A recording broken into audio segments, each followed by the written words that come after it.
Hi everyone, I'm going to go through a website that we use very effectively with Key Stage 4 students called MyGCSE Science. To find MyGCSE Science, you need to type my/gcsescience.com, or a simple Google search will take you to the page. You need to click here on login, and the login will take you to where you would need to enter your details. All students have been given their username and password. I am going to show you how you would log in using a student who has allowed me to use their password. So the username is exactly what would be as part of their email address. This is the user, so here it would be @gemselearning.com. This is the username that they use to help them log into Go for Schools and to Teams and to their email, so they should be familiar with it. The password is capital G, capital W for all students when they first start. Here they click login. Once they're in the login page, they will see their username. This cannot be changed. However, they can edit their password and change it, and they can also edit their email address to be their own email address. I'm going to type in the email address that I want to use to ensure that I am able to reset the password. At this case, this student has now left the school, so I'm not going to use their one.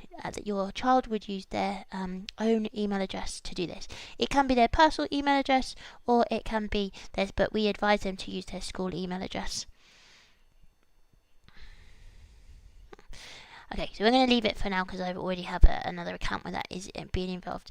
So what it allows them to do is takes them to lots of different areas. They have a dashboard here which takes them to biology, where all of their content is for their biology topics are available. They also have a dashboard for chemistry and for physics. They also have a link to when the exams will take place depending on the year group that they are in, and information about how to revise and how to use MyGCSE Science. Depending on whether they are following triple award or following combined science, it will say up here, because that means they have slightly different videos to watch. At the top you have a green triangle, a red triangle and a blue triangle standing for biology, chemistry and physics, and this is a really good place to start. When they click on biology, this will take them to the AQA page. Here they have access to required practicals, which links to a bunch of practicals and videos that they do on the experiments that they have to do as well.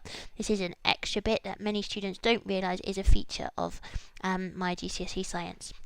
Also, for every single piece of content that they cover, they have a video along with a quiz, etc. And they also have a checklist. This checklist allows them, that could be printed off and allows them to, as a PDF, and allows them to track the all of the activities that they're doing. Sorry, it's taking a little bit of time to load up.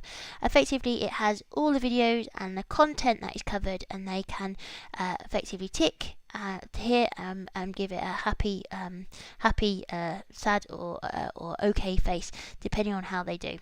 Many students don't do that, but that's okay. It kind of records it for you anyway. So when they're here, they will go in and they will click on the link of the topic that they are doing. There is a video, and the videos vary in length from 4 or 5 minutes to around 15 minutes. Underneath the video is something called a note sheet, and this note sheet effectively allows you to print out that sheet and annotate while they're watching the video. The note sheet is in PowerPoint format and has blank screens of the video, and they can annotate as they go along. This is a very useful tool for students who might need a little bit of extra preparation before a lesson, or they might want to go back over a lesson that they've missed because they've been ill or they just didn't quite understand. Underneath that is a multiple choice quiz. Once they have completed the multiple choice quiz, this will allow you to check your answers. So when you look through here, you can select your answers. So I'm just going to have a quick go at these answers.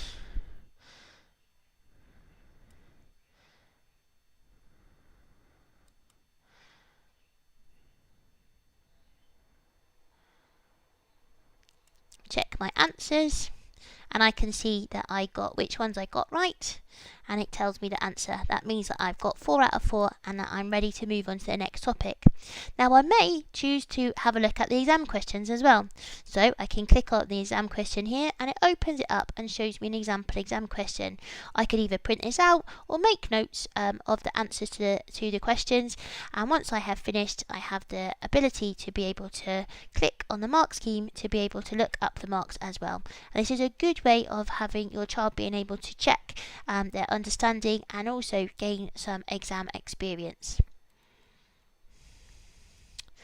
Now, once they have completed this, if they go back to their home page and go back to biology, what will happen is this has turned green. It's turned green because I got 100% correct.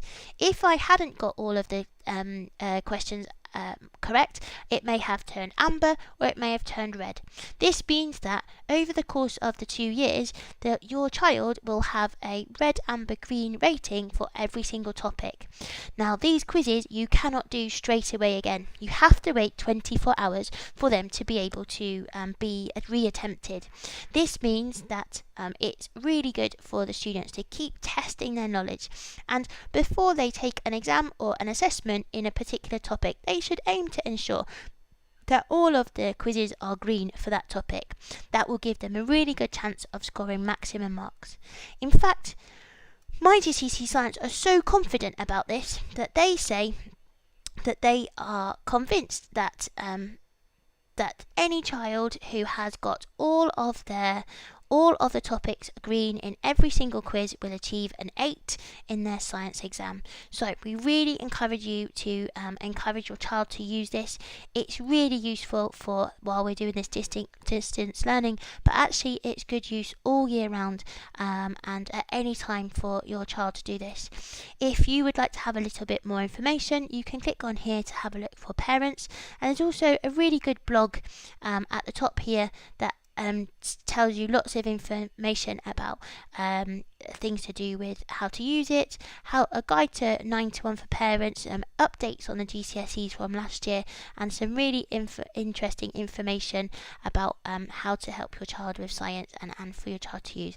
Now I really hope that's been useful. Please do talk to your child and ask them to show you how they use MyGCSE Science, and please don't hesitate to drop us some feedback and tell us if you would like more videos like this to help you understand how you can support your child at home. Thank you very much.